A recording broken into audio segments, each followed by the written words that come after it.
सिर्फ 3 चीज़ों के साथ बनाएं खस्ता, मीठी, मज़ेदार टिक्कियाँ। शाम की चाय के साथ खाकर मज़ा ही आ जाएगा। और वैसे भी मुहर्रम और हराम के दिन चल रहे हैं, तो मुहर्रम में नियाज़ बनाएं और सबको बांटें और सवाब कमाएं। बनाना स्टार्ट करते हैं। बिस्मिल्लाहिर्रहमानिर्रहीम। अस्सलाम वालेकुम। आज हम बना रहे हैं मीठी टिक्कियाँ या फिर बिस्किट। तो सबसे पहले मैंने यहाँ पे 4 कप मैदा ले लिया है। उसके बाद हमने यहाँ पे जो है ना चीनी ले ली है। 2.5 कप मैंने यहाँ पे चीनी ली है।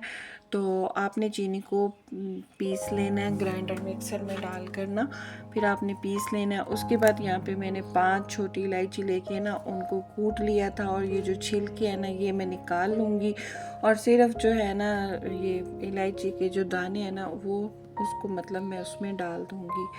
उसके बाद मैं इस इलायची, चीनी और मैदे को मिक्स कर लूँगी। और उसके बाद मैं इसके अंदर जो है ना आधा कप मैंने यहाँ पे देसी घी लिया है, और ये मैं इसके अंदर ऐड कर दूँगी। ये देखिए आधा कप मैंने लिया है, और मैंने इसी कप से ना मैदा भी लिया है, इसी कप से मैंने चीनी भी ली है। तो 1 कप आपने भी सेट कर लेना है। उसी की मदद से आपने जो है ना सारे इंग्रेडिएंट को लेना है, और फिर आपकी परफेक्ट टिक्कियाँ बनेंगी। ज़बरदस्त सा आपने देखिए इसको अच्छे से आपने जो है ना मिला लेना है, मिक्स कर लेना है। ये देखिए आपने इतना अच्छे से इसको मिक्स करना है कि जब आप इसको पकड़ के इसका लड्डू बनाए ना तो वो इजीली देखिए इसका लड्डू बन जाए। ये देखिए बहुत ही अच्छा सा लड्डू बन गया है। अब मैं क्या करूँगी कि अब मैं इसके अंदर पानी ऐड करूँगी। आप चाहें तो दूध भी डाल सकते हैं, आप चाहें तो इसमें जो है पानी भी डाल सकते हैं। तो मैं यहाँ पे पानी डाल रही हूँ। आधा कप मैंने यहाँ पे पानी लिया था। आपका जितना पानी जाए फिर आप उतना ले लीजिएगा। लेकिन ये वाला जो डो होता है ना ये समोसे की तरह हार्ड नहीं होता और रोटी की तरह सॉफ्ट नहीं होता। जो बीच वाला रास्ता होता है ना तो उतना आपने इसको रखना है। तो आपने थोड़ा थोड़ा पानी करके ऐड करना है, और देखिएगा कि आपको कितना पानी इसमें जाएगा। मेरे पूरे आटे में जो है ना आधे कप से थोड़ा सा ज़्यादा पानी गया था। तो आपने भी अगर इसी रेसिपी को फॉलो करना है तो फिर आपका पानी भी इतना ही जाएगा। तो अब मैं इसमें और कुछ नहीं ऐड करूँगी, बस मैं इसको इतना गूंदूंगी कि गूंदते गूंदते इसका ऑयल जो है ना वो निकलना स्टार्ट हो जाएगा। और इसकी चीनी जो मज़ीद पाउडर बनी हुई है उसको भी जब हम इस तरह मैश करेंगे ना, आटे को गूंदेंगे, तो वो भी हमारी अच्छे से जो है ना मेल्ट होना शुरू हो जाएगी। और देखिए बेहतरीन सा हमारा जो आटा है ना वो बन चुका है। ये देखिए ज़बरदस्त सा आटा मैंने बना लिया। और ये देखिए इतना अच्छा आटा है कि ये देखिए यहाँ तो कुछ चिपक नहीं रहा बिल्कुल, और ये इस तरीके से और सॉफ्ट भी है, लेकिन ये उस तरह सॉफ्ट नहीं है कि इसको खुश्क आटा लगाना पड़े।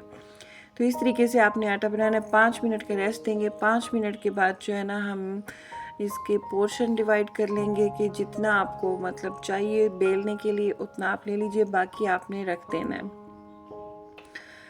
तो मैं अब क्या करूँगी कि इसका अच्छे से जो है ना एक गोल बड़ा बड़ा पेड़ा बना लूँगी, और फिर मैं इसको जो है ना बेलूँगी।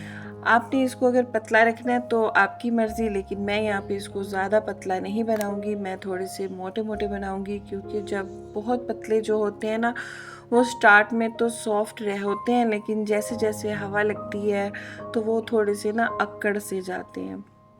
तो अगर आपने बिल्कुल सॉफ्ट रखनी है ना कि जितने दिन आप रखें, हफ्ता, 15 दिन, 20 दिन या फिर 1 महीना, तो फिर ये जैसे आप अब बनाएंगे ना तो इसी तरह ही आपके रहेंगे। तो आपने क्या करना है, थोड़ा सा इनको ना मोटा रखना है, आपने इनको बहुत पतला नहीं बेलना, तभी आपके जो है ना ये ज़्यादा अरसे तक ना सॉफ्ट रहेंगे। ये एक टिप थी छोटी सी, सोचा आपको दे दूँ।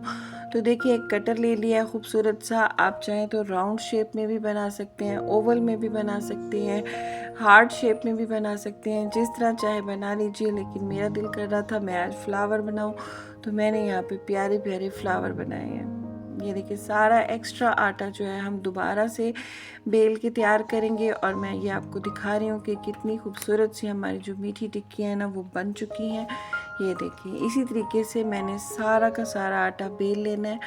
और फिर चलते हैं अगले स्टेप पर। कढ़ाई में मैंने देसी घी मीडियम फ्लेम पे गरम कर लिया है, ज़्यादा हॉट नहीं किया, बस मीडियम फ्लेम पे गरम किया था। और अब मैं इसके अंदर जो है ना ये अपनी टिक्कियाँ ऐड कर रही हूँ।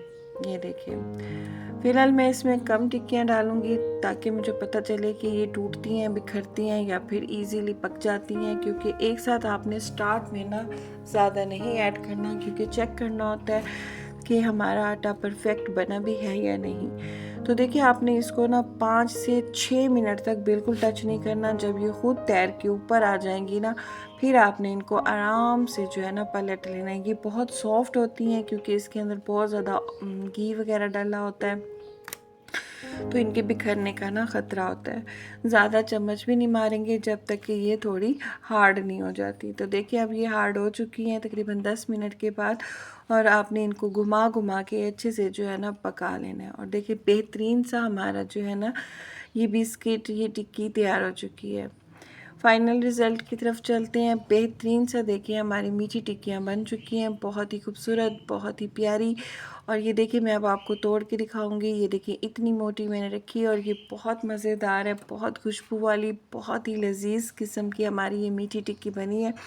तो देखिए, इस तरीके से आपने इसको, ये देखें जैसे मैं तोड़ रही हूँ ना, तो इजीली ये टूट रही है। अब जब आप इसको खाएंगे ना, तो ये आपके मुंह में जाके घुल सी जाएगी। बहुत ही मज़ेदार सी ये मीठी टिक्की बनी है। आपने इसे ज़रूर बनाना है और फिर मुझे अपने प्यारे प्यारे फीडबैक दीजिएगा कि आपको मेरी ये रेसिपी कैसी लगी। अगर आपको मेरी रेसिपीज़ पसंद आए तो चैनल को लाइक, शेयर, सब्सक्राइब भी कर लीजिएगा और नोटिफिकेशन के लिए बेल आइकन को भी दबा दीजिएगा। इसी के साथ ही इजाज़त चाहूँगी। Thanks for watching.